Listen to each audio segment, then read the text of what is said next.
So good afternoon again, ladies and gentlemen, meine Damen und Herren.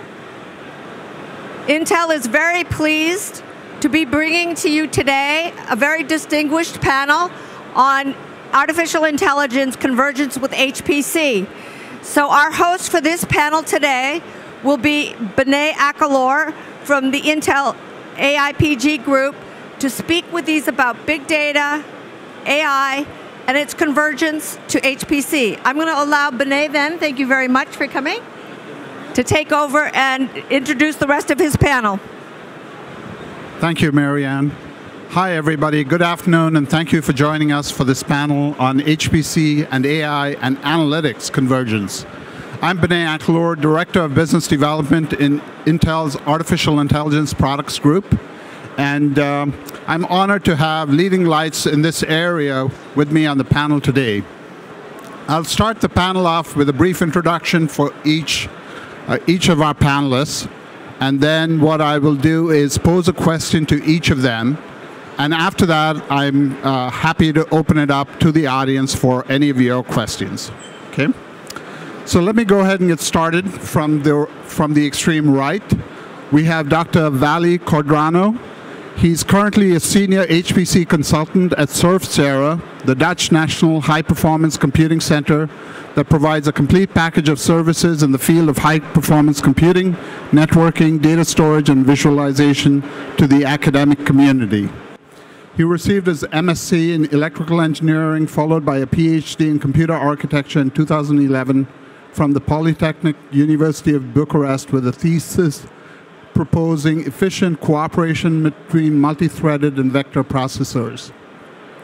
Valle then moved to Eindhoven University of Technology and University of Groningen as a postdoctoral researcher for 3 years, working on GPU computing, computer vision, and embedded systems.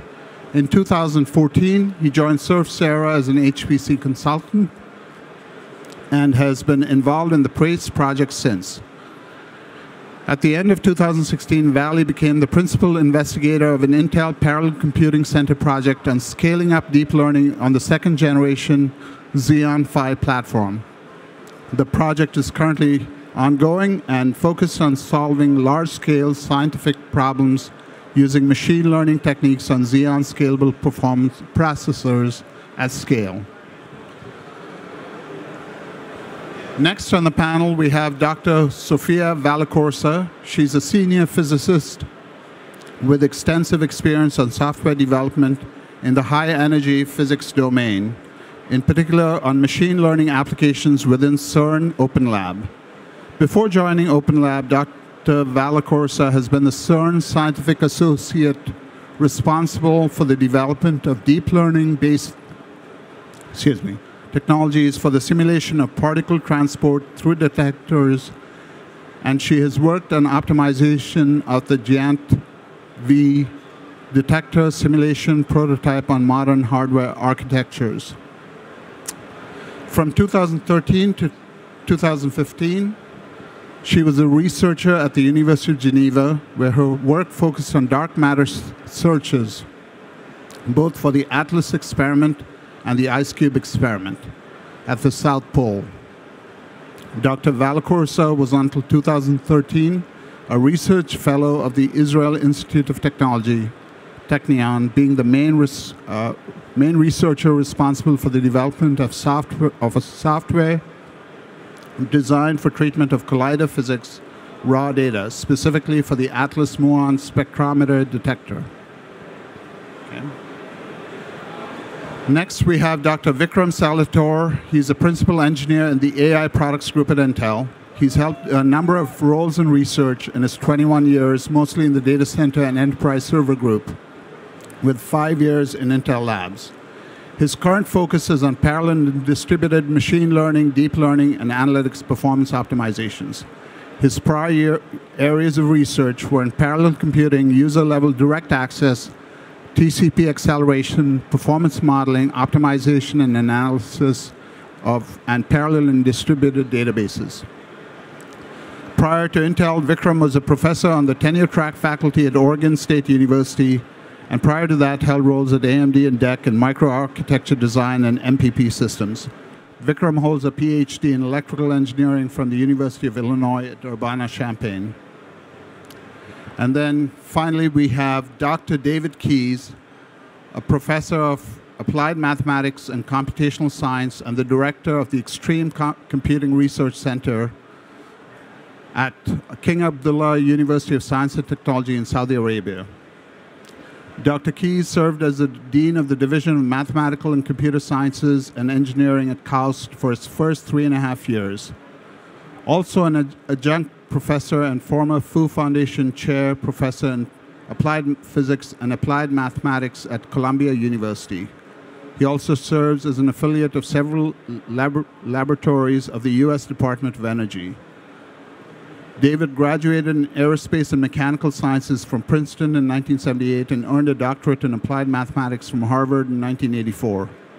Before joining KAUST among the founding faculty, he led scalable solver software projects in the ASCII and SCI-DAC programs of the U.S. Department of Energy.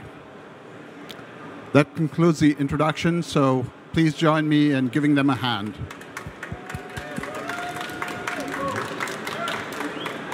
Okay. Now let's go ahead and start off with an introduction question. So we'll start with Valley first.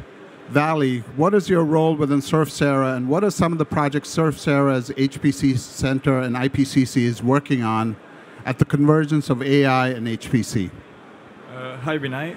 Thanks for the introduction. And yeah, so I'm Valley. My role within Surf-Sera is, as Binay mentioned, I'm an HPC consultant, but I'm focused on machine learning. So I try to help Dutch users use as efficiently as possible our systems for deep learning purposes, machine learning purposes. And of course, not only, but let's say I'm focused on this. But my formation is computer architecture, so I try to combine the two. Surf-Sera has many ambitions in the fields of, in this convergence of AI and HPC, being a national compute center. And more and more projects are coming that we have to support. We started in 2017 with our Intel Parallel Computing Center initiative, collaboration with Intel.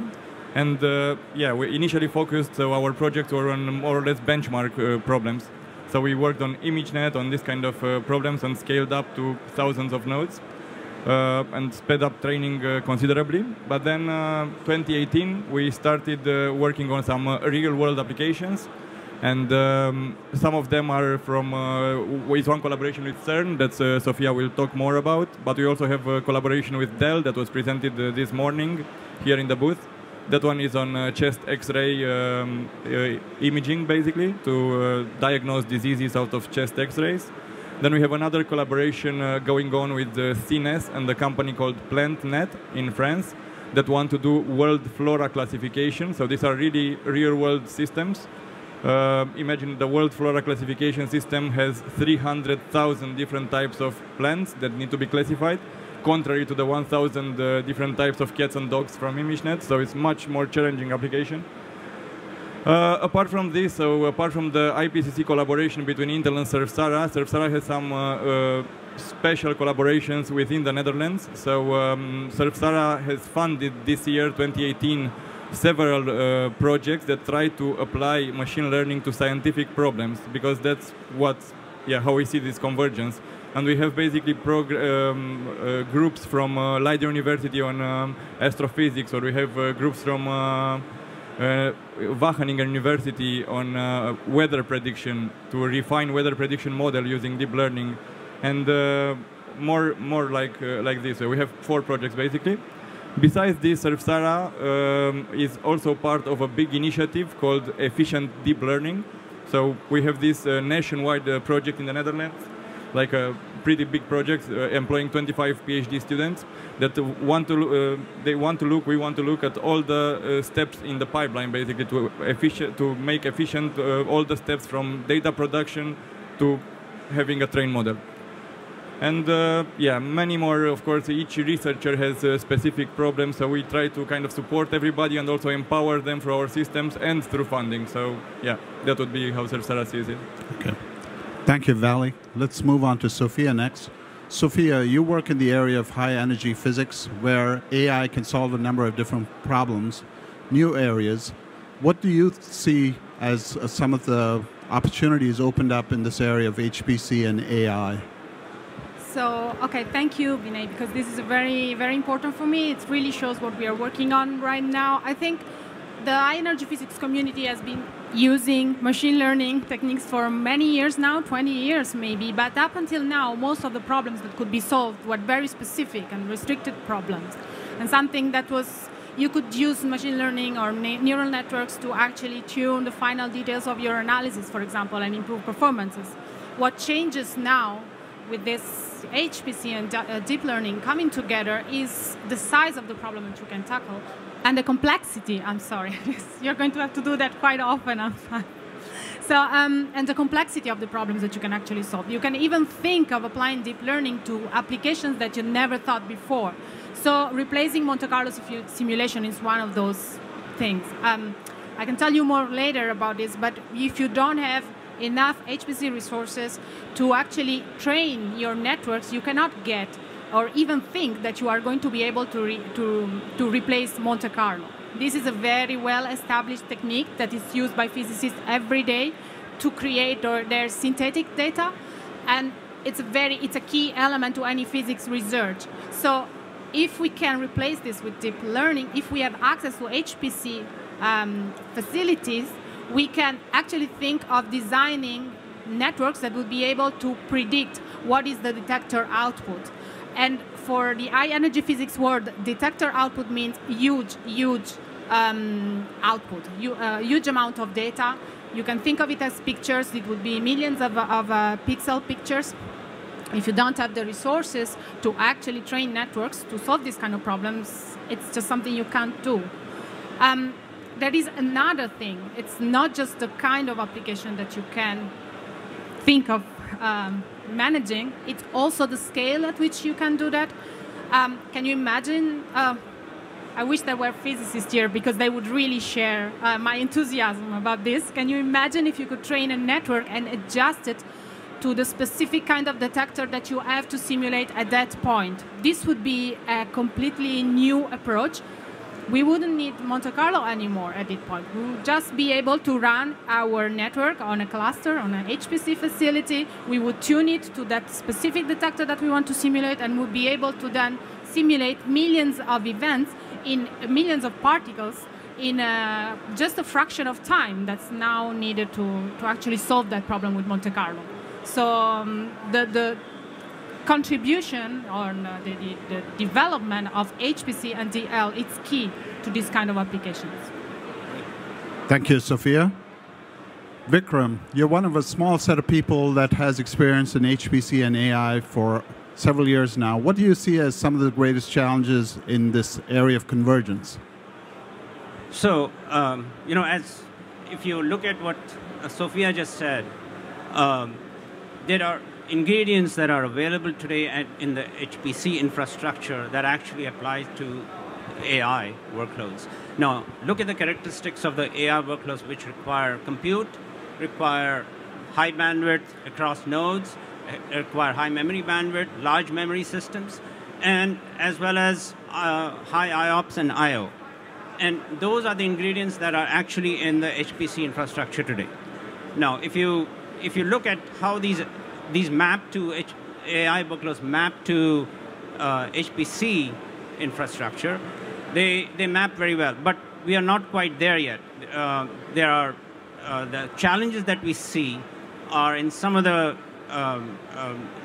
if you look at the HPC software stack today, these are primarily, as Sofia mentioned, Monte Carlo simulations and some other.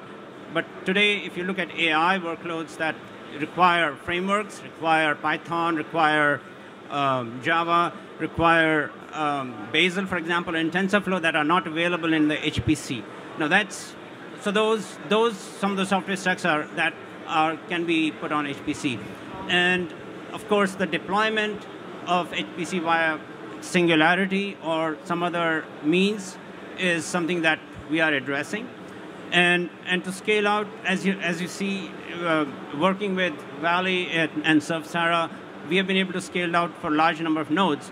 Now, what some of the other challenges that we see is in this convergence, what we are going to see, and that's been talked about in this conference at other places, is how can we use AI or neural network that actually enables Monte Carlo simulations and the simulations that enable, and that convergence of cycle from simulations to AI or neural network and neural network to simulation is really the convergence, and that we are not quite there yet, and that's where we really want to be. And that's how we'll actually have developed models that actually can be very accurate, and the time to train can be reduced through scale out. Thank you, Vikram. David, your bio sketch indicates that you co-chaired application sections for 2 of the G7 reports at exascale.org. What applications have you worked on personally? Well, I think I'm sort of the square on this panel, coming to the convergence between high-end simulation and artificial intelligence from the HPC side, not asking so much how can HPC accelerate AI, but how can AI and big data analytics be employed in the service of high-end simulation. My main applications since going to start KAUST in 2009 have been in the petroleum industry, in particular upstream, the problems of exploration, which is seismic inversion, hyperbolic equations, and the problem of exploitation, the reservoir modeling, which is elliptic equations. The former has data sets in the petascale coming from surveys of land or sea seismic imaging. And the latter has data sets merely in the terabytes that are digested from what comes out of the, you could say, encoded seismic data. And the former puts a big premium on smart data compression, and both of them, in the sense that they need to run many forward models, put a premium on tuning algorithms through parameters in artificial intelligence. My prior background was in combustion and magnetohydrodynamics, and I'm sure those fields are equally relevant for the use of AI, in particular in the ITER reactor, the world's largest experimental fusion device. Artificial intelligence is being used to predict various instability modes before a simulation could actually execute. So almost real-time operating condition predictions of upcoming disruptions that could actually destroy or impair the reactor. Another part of our work at KAUST, which is directly related to our IPCC sponsorship, is the use of data sparse models in dense linear algebra. So many large systems coming to HPC from integral equations, from covariance matrices in large scale spatial statistics, from Schur complements in mechanics, from Hessian matrices in optimization. These are large and dense, but their off-diagonal blocks are data sparse. So instead of representing the data in order n squared, where n could be in the billions, you have n log n with a very high accuracy. And instead of solving this dense linear system in n cubed operations, you can solve it in n log squared n operations, which is a massive reduction and enables problems that were previously infeasible in their size to actually move on to contemporary platforms. So we're interested in both sparse and dense, and in ways that AI can help tune various HPC simulations. Thank you, David. So at this point, I would like to open it up. Are there any questions in the audience? Okay. Okay. So let me start with a question, perhaps to Valley or anybody else who wants to jump in. What have you seen in terms of scaling out deep learning over large clusters, and what is your impression of the CPU architecture as a way to enable that? Yeah, so I think there are several bottlenecks, as Vikram mentioned here before, in scaling out deep learning on CPU clusters, or any type of cluster for the matter. So they start, I think the biggest problem is getting data to your ALUs in the end, to your compute. So somehow you have to prepare your HPC cluster for this in a either artificial way or natural way, but the idea is that data has to come close to compute, because at the moment we have very fast compute, but data movement is the pain. And data movement is the pain both from the storage perspective, so you have to basically have a multi-tiered architecture, let's say, where you can have, I don't know, you can imagine Intel's ruler of 1 petabyte, for example, in a 1U, then closer to the CPU, you can imagine a 3D crosspoint, and closer to the, and then you could have, let's say, large cache size CPUs, and that would be okay from the data perspective. Then comes the interconnect perspective. So if you want to scale up at the cluster size, you would need a very high-speed interconnect, because as the models grow larger and you want to parallelize them in a data parallel fashion, basically you have to transfer the full model each iteration. So imagine if you would have 1,000 nodes and the model is 1 gigabyte, each of the 1,000 nodes would send receive 1 gigabyte at each iteration of the model training. Can be tens of thousands, hundreds of thousands of iterations.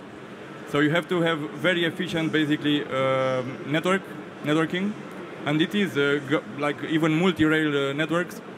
And storage, very efficient storage. At the moment, people are using Lustre. Lustre has limitations after a certain number of nodes. So you kind of have to provision you kind of have to like pull your data from Lustre as close to the compute nodes as possible. At the moment, you can do this because some nodes employ, for example, NVMe storage. So for like medium-sized data sets in the order of, let's say, tens to hundreds of gigabytes, you can do this, and it's fine. For terabyte-size, petabyte-size data sets, there are, at the moment, challenges, I think, that need to be overcome. So, yeah, I think it's going the full way. So going from, also, of course, you can go even forward, then you get your data to the ALU, but in deep learning, particularly, you do not need FP32 or FP64 like HPC centers usually have, you know. HPC applications usually need double precision. In neural network training, you can do well with, let's say, half precision or the new bflow 16 format. So basically, we have to rethink also our ALUs. So yeah, it's going basically all the way, I think, this. Yeah. Thank you, Valley. Go ahead. Let me just add a little bit of what Valley said. So one of the challenges that you see in AI workloads is we have been looking, the performance benchmarks that you see are based on images that are 224 by 224 pixels, which are really small. Now, those are not real use cases. We have worked with medical imaging. Valley has and working with Valley and Sarah, we have worked with images that are significantly larger, and they could be 1K by 2K and in 3 dimensions. So this challenge is, the challenge here is with that kind of images, and one of the things that especially in the medical community is that they really don't want the images to be sliced, because if you slice, we have been told by medical community that they actually lose information. So to process those images as a whole requires huge amount of memory. And working with Novartis, actually we have public data that shows that we even in a small batch size of large images for drug compounds for training requires about 60 to 80 gigabytes of memory per node. And that is one of the challenges that we see, and we are addressing that with our Xeon systems, because we have the ability to put 384 to 768 gigabytes of memory per node, and we haven't had that problem in Xeons. Now, but as you can see, the challenge is now here. The bottleneck shifts to large memory systems. You have to be able to load that data from I/O or from disk. And some of those challenges are addressed by Intel through our Optane data center persistent memory that actually can give you terabytes of data sitting next to CPU. So those are the challenges that are being addressed for some large images. And what we are seeing is that moving the workloads that we are seeing, even in some of the work that we're doing with CERN, are all moving toward 3D-dimensional and not 2-dimensional. And that's where we are going to see possibly some more challenges we haven't come across yet. Thank you, Vikram. Any questions? Yeah. I just wanted to add one more thing. In fact, for our use case, the problem is we are just looking at frozen images right now, but the detectors are moving in time. I mean, detector response changes with time. This is something we didn't even start to address. If you put time in, the amount of data that we need to feed to the networks, if they have to learn the behavior of and the development of whatever physics signal in the detector, this is something that wouldn't be possible on any other architecture. And Sofia, hang on to the mic, because I do have a follow-on question. You've been working on applying deep learning specifically to your workloads. What do you see as the challenges specifically for training and inference? Well, as far as my specific work application is concerned, the challenge there is really training. As I mentioned, we don't want to just create a tool that is capable of reproducing the behavior of one specific prototype of one specific detector. We want to get to something that is general. And so we want to get to a configuration in which our network, depending on what is the use case that you want to simulate, can be optimized. So this means running hundreds or thousands of training and optimizing the parameters of the networks on those. So that is the real bottom reason why we need the train to be optimized. As far as our current example is concerned, I think we are working with some very specific architectures. Those are GANs. We train two networks, basically. The amount of communication that goes on during training between among the nodes, it's really, really huge. So communication, inter-node communication, it's really what we need to keep under control and improve. As far as inference is concerned, CERN has many other applications that use deep learning, where inference is actually a critical issue. And I'm referring to everything that is called online data analysis. This happens right after the detector has captured their data and the data has been read out. So the accelerators produce a huge amount of data that we don't all use. So there is a certain layer of selection that happens right away. And that has to be extremely fast. Because right now we have a collision every 25 nanoseconds. So all our reconstruction software that happens online has to be faster than that, or at least as fast. I mean, or at the same order, right? Because there is only so much that you can queue and put in pipeline. Thank you. Yes, that's quite a challenge. We had a question from the audience. So, Vikram, you made a comment that, the underlying hardware, there are a lot of similarities in the infrastructure between HPC and AI. So, I'm assuming that there is going to be, as we talk about convergence, there's going to be convergence at the software layer.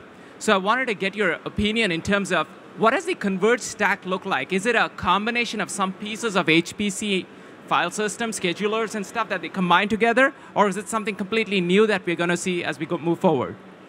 So, okay. So what we are seeing today is that even in HPC, people are using Python, which is what we use for in AI. So some of the stacks are there. I mean, Python requires a lot of packages that need to be installed on the machine. However, having said that, HPC doesn't require, for example, TensorFlow or Caffe to do some of the work. So those are where the differences are. And the differences are, now if you look at the HPC, some of the stacks that are required for deployment is HPC uses Singularity. And in AI also we use Singularity. And we could use Singularity to deploy across all the nodes. We use Slurm to schedule multiple jobs across all the nodes. And so those are the common stacks that are there. So we are getting to the point that there is going to be most of the software stack are going to be there, but there are some packages, specific packages that are very specific to AI, are not in HPC, and they need to be installed. So but we are addressing those with developing our Intel's best node methods to make it easy for users to run AI workloads on HPC infrastructure. So some of the panelists are more conversant in experimental big data, where it's coming from, for instance, imaging in medicine or in big big colliders. But there's the other side of big data where it's coming from simulations, and then we have the quagmire of two totally separate software stacks, as was documented in a famous Journal of ACM paper by Don Guerra and Dan Reed in 2015, showing that basically MPI and Linux were the only things in common between the HPC software stack, which is batch-oriented, and the the analytics software stack with Hadoop and Pig and all. And basically, the movement of data between these two regimes is what's going to be the energy and time bottleneck, meaning that all this has to be done in situ, the analytics running within the same code, the same executable as the simulation in the case where we look for that convergence. So I think we're not going to be able to pick one stack or the other, but have to come up with a compromise software environment where perhaps one actually reserves a system to run the simulation and then snoops on it with with AI in a common memory. And all members of the the AI stack are going to be needing to work within that same memory domain to avoid I/O to disk with all of its slowness and disk bloat. So a lot of the data that now goes to disk for subsequent analysis could actually be filtered out from the simulation, just as it is from the experimental or the therapeutic domain, if we had that working in situ. So that's definitely one of the goals of convergence. Thank you for the question. And David, I had a follow-on question for you. We've gotten into some of the details of how you actually do AI on HPC, but can you talk a little bit about the motivation? Why are we even getting here, not just with HPC and AI, but HPC and analytics, if you take it to a little bit of a higher level? Yeah. Well, there's a recent G7 report called Big Data and Extreme Computing, the lead editors being Don Guerra and Pete Beckman at Argonne. It will appear in the International Journal of High Performance Computing Applications, I believe, next month or so. And it's about a, 50-page report talking about all the benefits of convergence of analytics and simulation. And one of the sections is a matrix showing, for instance, how simulation could assist big data by providing a sort of a regularization. A typical analysis gives you a most probable event, but that probable event may violate conservation of energy or something very elementary that a simulation would never lead you into. So the simulation can help regularize some outputs of big data. It also can help generate big data sets, because big data isn't always big. There are many experiments that are too expensive, like the ITER reactor failure mode. You don't want to do those more than once, really. But you can simulate a large number of scenarios that then the machine learning can go to work on. So that's how HPC could serve some elements of analytics and AI. Then in the other direction, machine learning, for instance, could help tune empirical functions that are the limits in a lot of HPC models, like climate prediction, cloud albedo, many things where the simulations are operating under uncertainty, but they could learn better functions. And in addition, there's steering in parameter space. We have to do lots of forward models, each of which is expensive. AI could help steer the choices of those parameter inputs into more productive regimes, and also do some smart data compression in situ. So those are some of the main cross benefits. I think also it's not just going to be a love-based marriage in that sense, where the two sides need each other, but the vendors will force us into a convergence because of the limited number of hardware options. And from the HPC side, the simulation side, we feel that we're in the market minority compared to all the social analytics. So we have to learn how to run on these platforms that are being optimized for instance, lower precision and the requirements of the analytics. And the problems are common. We're all facing tight energy budgets. We're all facing memory bandwidth limitations. And as we have more and more cores per node, the amount of memory available per core, these same stresses that are forcing traditional simulation into new algorithms are going to be useful immediately for instance, linear solvers or optimizers within the analytics community. Thank you. Any other questions from the audience? Okay. If not, let me go ahead and ask another one. And David, you may have some experience with this. In the oil and gas industry, there's increasing instrumentation. They're putting sensors in the field and so on.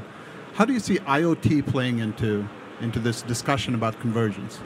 Well, I'm not an expert in the so-called fourth industrial revolution, but you can't talk to any petroleum company now without hearing exactly those words, and it's a major workforce development effort really to try to lure data scientists out of the more profitable industries into more conventional engineering ones, digital twins, actually having a digital model of the reservoir that's constantly being updated by these micro sensors that are convecting around with the flows. The industry is really looking for leadership from the IoT and other better formulated enterprises in smart cities and so forth for its direction. There are some successful examples both in fluid mechanics and in seismic imaging of machine learning outperforming traditional PDE-based modes of optimization in, for instance, predicting flow patterns, the quantities of interest from those, such as drags and lifts and so forth. AI can actually beat, in a time-to-solution sense, Lattice-Boltzmann and CFD models in some cases already, and similarly in seismic imaging. So the industry has a whiff of what may be possible. It's a highly competitive industry, and there's a lot of questions being asked, but not yet a lot of research papers that contain authoritative answers. Perhaps you can write the first. Only with help. So I just want to add what David said, and he talked about analytics, and I hear that you said also time to solution. So if you look at, when we talk about AI today, we somehow tend to focus on deep learning only. But that's not quite everything. The reason is this. Today, if you look at benchmarks, we work with very clean data, run benchmarks on it and produce some data, and we train it and run to convergence. Even in the use case, some of the real live use cases, we actually work with clean data.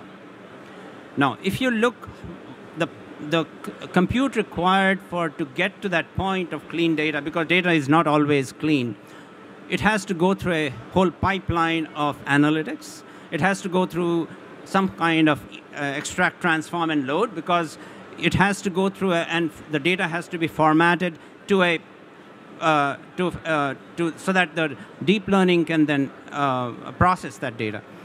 That part of the pipeline is actually quite compute intensive. And we also heard earlier that data movement is expensive.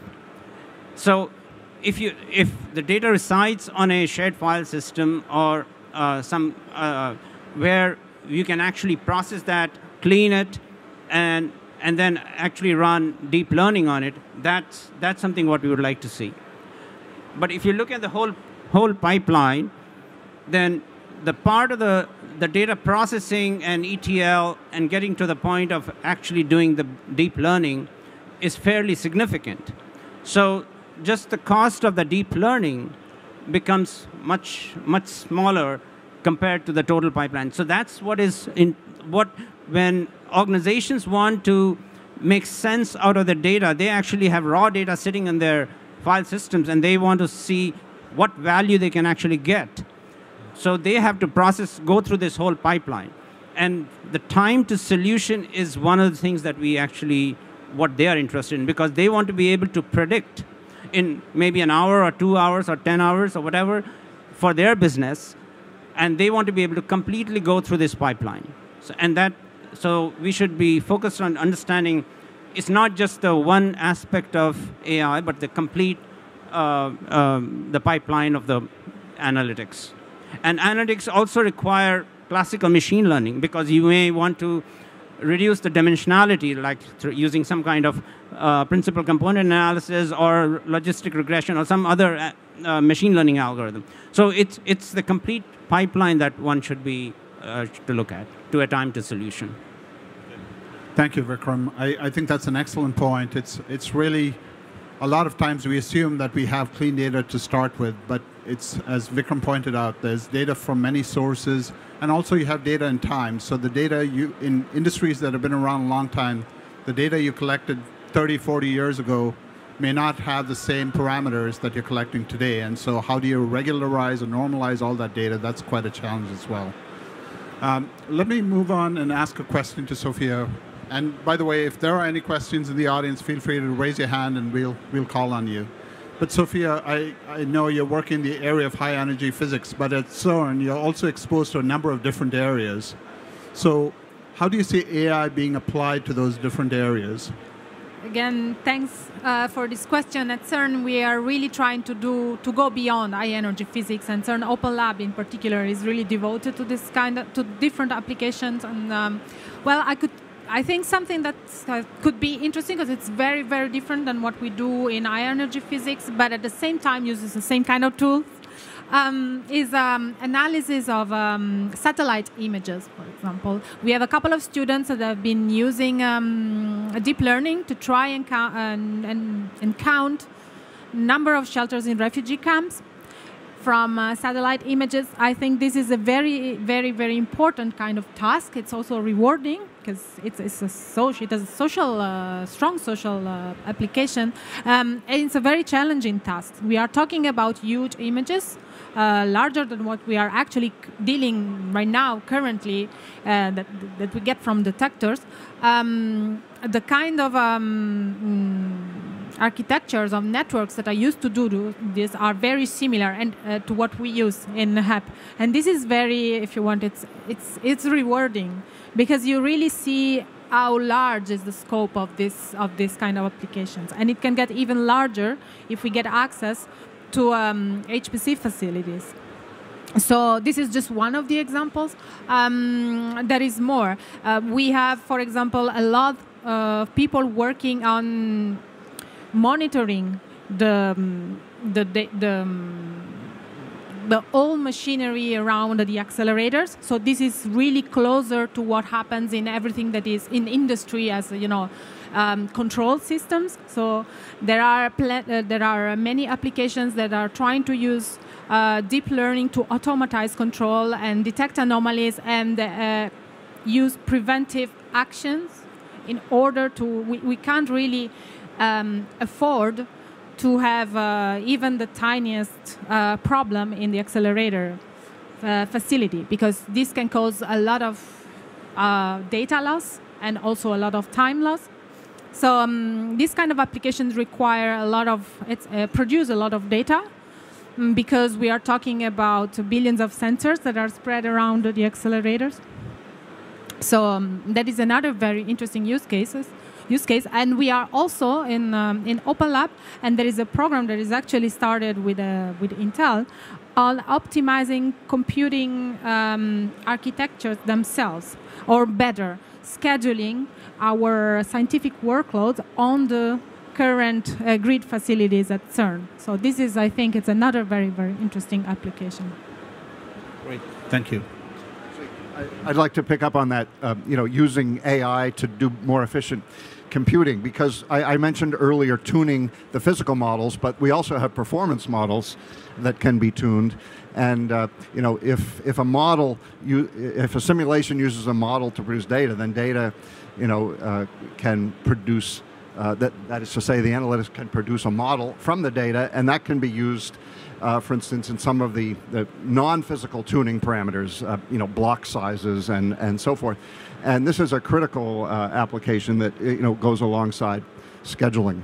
I think as we think about big data and convergence with HPC, we do well to distinguish between three types of big data. There's the sort of streaming data coming in from the edge, like beamlines and sensors and so forth, and that's a whole technology by itself. And then there's the federated data, like bioinformatics, where you have a lot of permanent archives that are distributed around the globe but are sort of static, and people want to access them and can get results from merging them. And then there's the combination of archival and dynamic data, as in data assimilation, for instance, updated weather forecasts. And the Big Data and Extreme Computing report that I referred to earlier devotes a separate chapter to each of these, because I think, in reference to your question earlier about the software stacks, they are, we don't need the whole analytic software stack for, each one of those. We just need a portion of it. And as we begin to attack the problem effectively, we'll have to distinguish between these three different types of big data and HPC convergence. But modeling, the machine. I always say any machine that can model something as complex as the climate is more complex than the climate, and has to be modeled itself. And that's really one of the places that I think HPC people will look to AI for help. Thank you, David.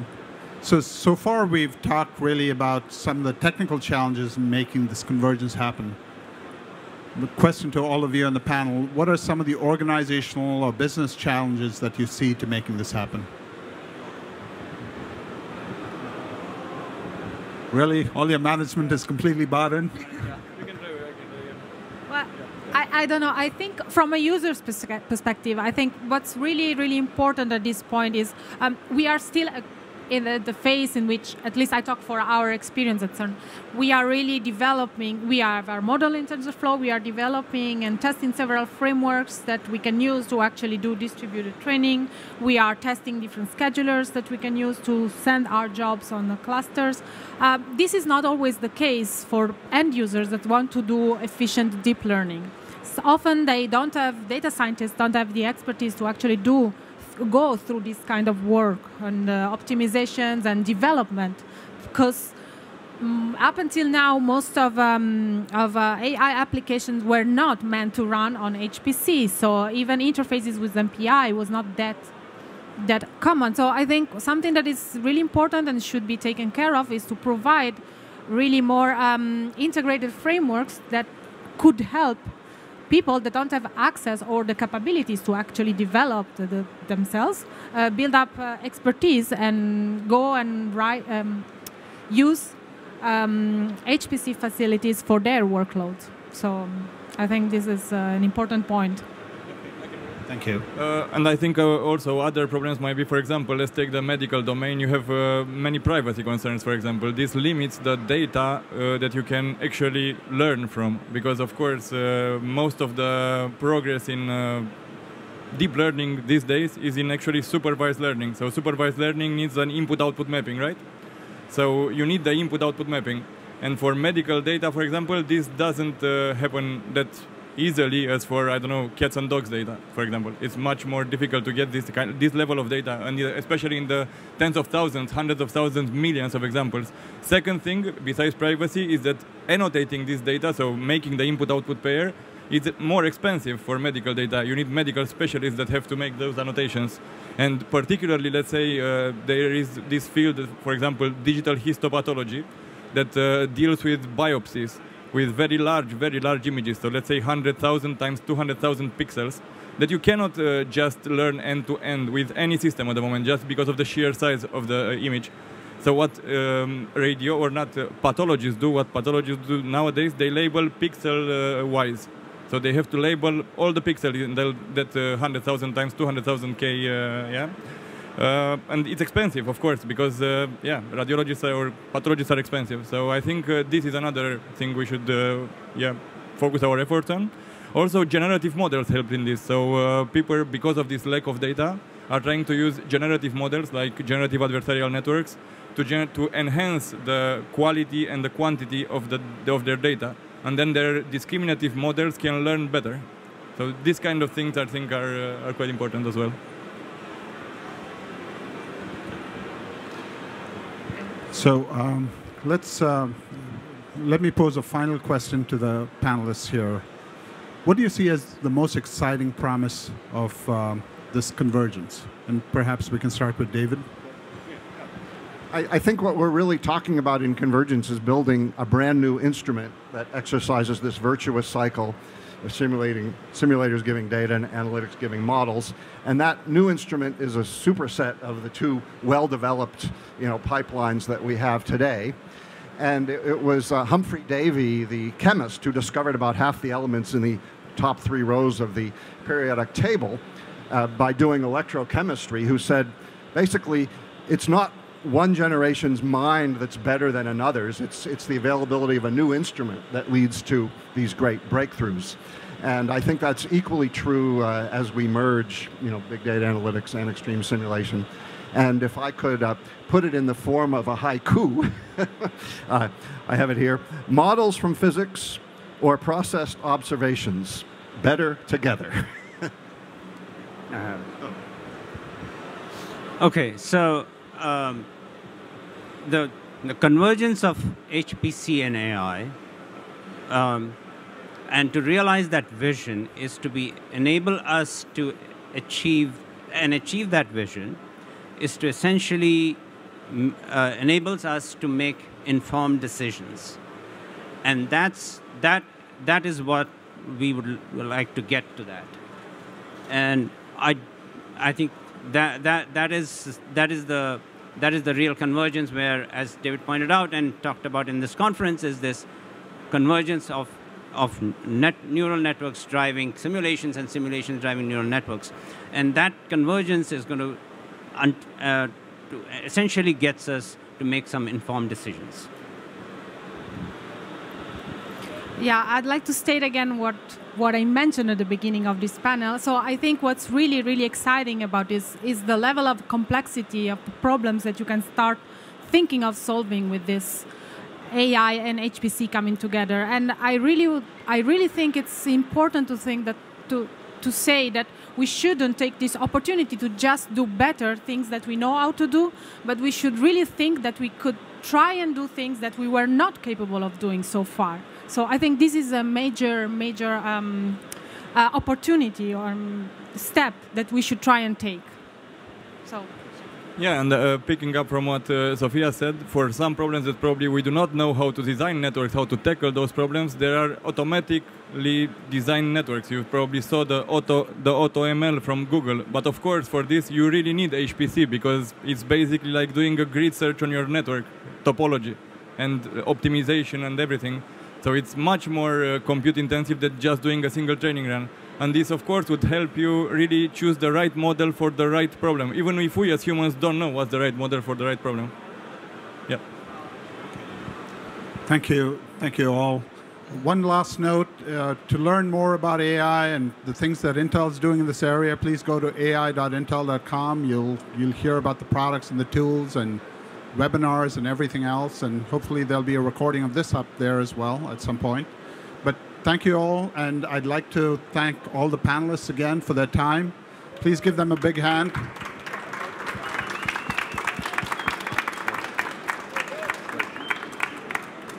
And I'd like to thank you all on behalf of Intel for your incredible amount of time and really your dedication to HPC and just getting out the word of solving things that we never thought was possible before. And so I also want to mention for all of you who are sticking around, go out and get your family and friends, because Dr. Vallecorsa is going to be joining us at 1 p.m., which is in 7 minutes, to talk about 3D convolutional GANs. I'm really excited because I didn't know a lot about HPC and AI, and I read her stuff and I understood it. So she's doing really, really incredible research and showing wonderfully how the Unscalable is working in her environment. Can I add something? Yes, absolutely. She also got the Best Research Poster Award just today. See? What did I say? Woo!